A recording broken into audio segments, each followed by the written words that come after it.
महाराष्ट्र चुनाव में धांधली हुई है और यह फैसला जनता का फैसला नहीं बल्कि मशीनरी का फैसला है।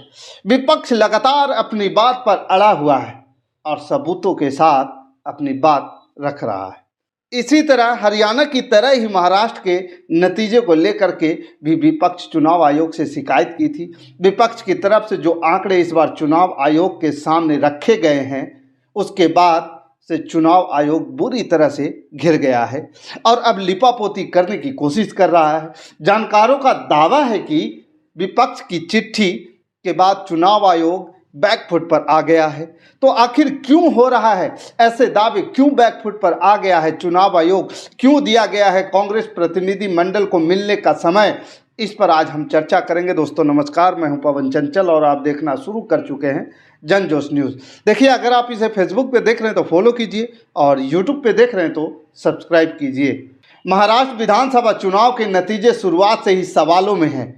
विपक्ष पहले से ही ईवीएम पर सवाल उठा रहा था। विपक्ष का दावा था कि ईवीएम में धांधली की गई है और इसी वजह से यह चौंकाने वाले नतीजे आए हैं। जबकि जो रिपोर्ट्स थी या जो सर्वे थे यह दावा कर रहे थे कि इस बार सरकार एमबीए की बनेगी, महाविकास आघाड़ी की बनेगी, लेकिन नतीजे में एनडीए की सरकार बनी और ऐसी बनी जिसकी उम्मीद तो शायद बीजेपी और एनडीए के दूसरे तमाम सहयोगी दलों को भी नहीं होगी। और अब उसके बाद से विपक्ष लगातार सबूतों को जुटाने में लग गया है और इन सब के बीच विपक्ष के हाथ में कुछ ऐसी जानकारी लगी, कुछ ऐसे सबूत लगे हैं जिसके बाद से विपक्ष इस मुद्दे को और जोर से भुना रहा है। क्योंकि अब वोटों की गिनती से लेकर के मतदाता सूची तक के जो आंकड़े चुनाव आयोग की तरफ से दिए गए हैं उसको लेकर के विपक्ष चुनाव आयोग से लेकर के बीजेपी तक सब पर हमलावर हो गया है।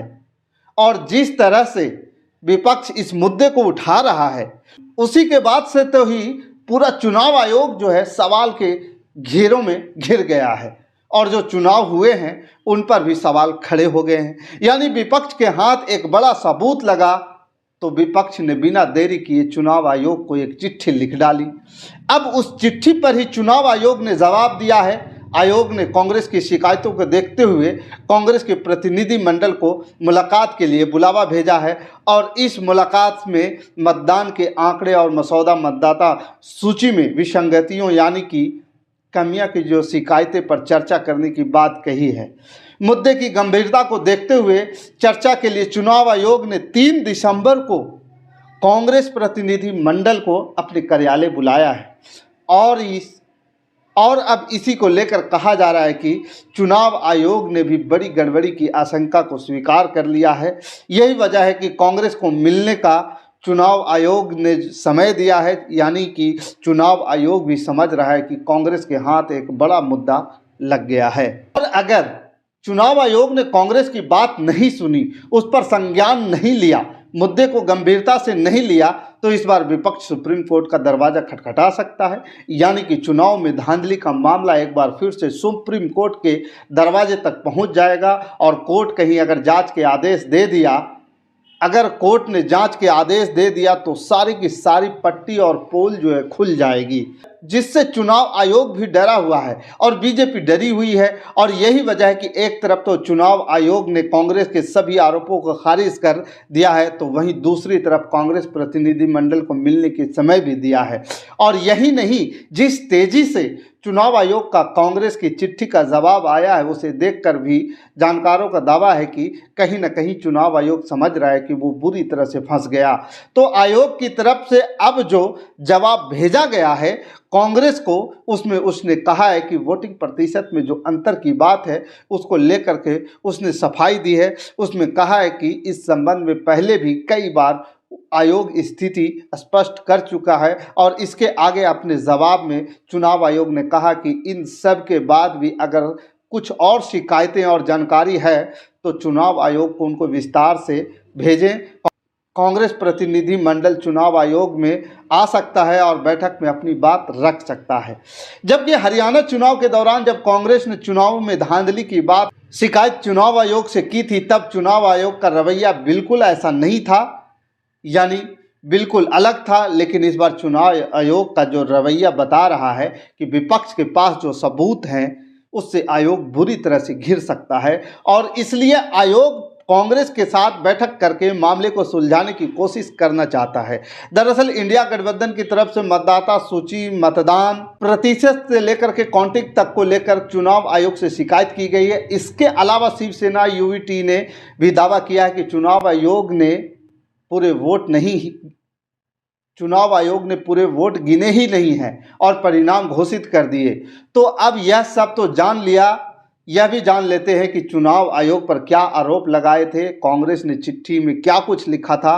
तो आपको बता दें कि कांग्रेस ने जो चिट्ठी चुनाव आयोग की लिखी थी उसमें लिखा था कि मतदाता सूचियों से मनमाने ढंग से मतदाता का नाम हटाया गया, हर एक विधानसभा क्षेत्र में 10,000 से ज़्यादा मतदाताओं को जोड़ा गया और मनमाने ढंग से हटाने और जोड़ने की इस प्रक्रिया की वजह से ही जुलाई 2024 से नवंबर 2024 के बीच महाराष्ट्र में मतदाता सूची में लगभग 47 लाख वोट नए मतदाता शामिल किए गए और जिन 50 विधानसभा क्षेत्रों में औसतन 50,000 नए मतदाता जोड़े गए उनमें से 47 सीटों पर सत्ताधारी गठबंधन और उसके सहयोगी ने भी जीत दर्ज की।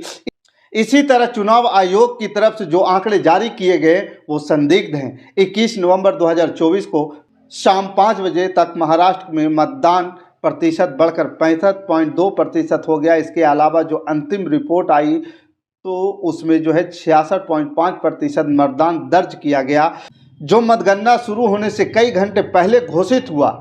केवल यही नहीं, और कई ऐसे सवाल हैं, ये कई आरोप हैं जो चुनाव आयोग पर लगाए गए कि आखिर यह सब कैसे संभव है। इसी को लेकर के जो कांग्रेस ने चिट्ठी लिखी थी चुनाव आयोग को, और जब चुनाव आयोग ने देखा इस चिट्ठी को कि इसमें गंभीर आरोप लगाए गए हैं और जो आरोप है हवाई नहीं लगाए गए हैं, जो बाकायदा सबूतों के साथ लगाए गए हैं, बाकायदा सवाल है जो कांग्रेस और अब इस पर जवाब देते हुए चुनाव आयोग से नहीं बन रहा है, अब जो है झुकता हुआ दिखाई दे रहा है। एक तरफ खुलकर कह रहा है कि आरोप सारे निराधार हैं, ये आरोप गलत है, लेकिन दूसरी तरफ यह भी कह रहा है कि अगर आपको लगता है कि कुछ और बातचीत करनी है तो आप आइए और बैठ करके बातचीत करते हैं। जब इससे पहले हरियाणा चुनाव के दौरान जो है चुनाव आयोग की तरफ से जो जवाब दिया गया था कांग्रेस को, वो साफ साफ ऐसा लग रहा था कि जैसे जवाब देकर के कांग्रेस पर कोई एहसान कर दिया।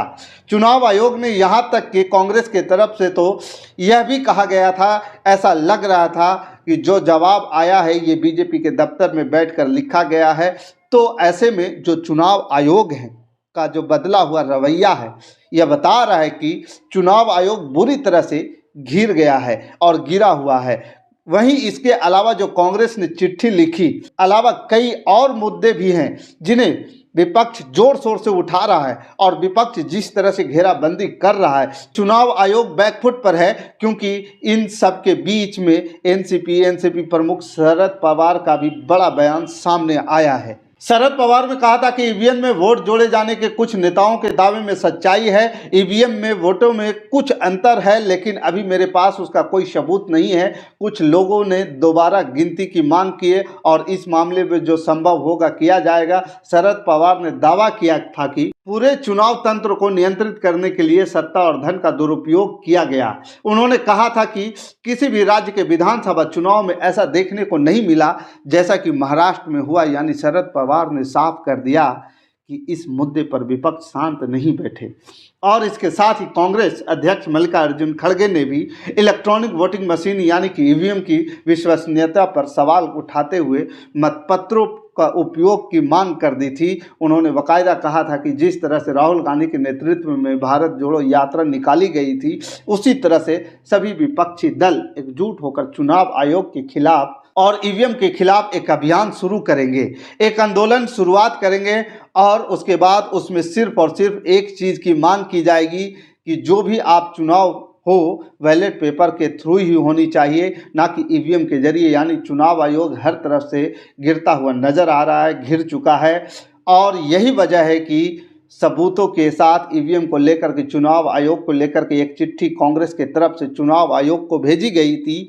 तो फिर चुनाव आयोग की टेंशन बढ़ गई और उसी वजह से यह जवाब आया और कांग्रेस को मिलने का समय दिया गया है। वहीं आपको बता दें कि महाराष्ट्र विधानसभा चुनाव से पहले हर सर्वे और रिपोर्ट्स में दिखाई दे रहा था कि एमवीए यानी कि महाविकास आघाड़ी पार्टी जो है आसानी से सरकार बना सकता है, लेकिन जब चुनाव परिणाम सामने आए तो सभी आंकड़े पलट गए। महायुति ने राज्य में अब तक की सबसे बड़ी जीत हासिल कर ली है। तो महाराष्ट्र चुनाव के नतीजे में एनडीए की जीत तो मिली है, लेकिन बीजेपी की टेंशन खत्म नहीं हो रही है। एक तरफ एनडीए सरकार नहीं बना पा रहा है तो वहीं विपक्ष दूसरी तरफ चुनाव में धांधली के मुद्दे को जोर से उठा रहा है। तो अब देखना होगा कि इन सारी टेंशन्स को बीजेपी खत्म कर पाती है या नहीं। बाकी इस खबर के प्रति आपका क्या विचार है, आप हमें कमेंट कर जरूर बताइएगा। हमारे साथ बने रहने के लिए धन्यवाद। जय हिंद, जय भारत।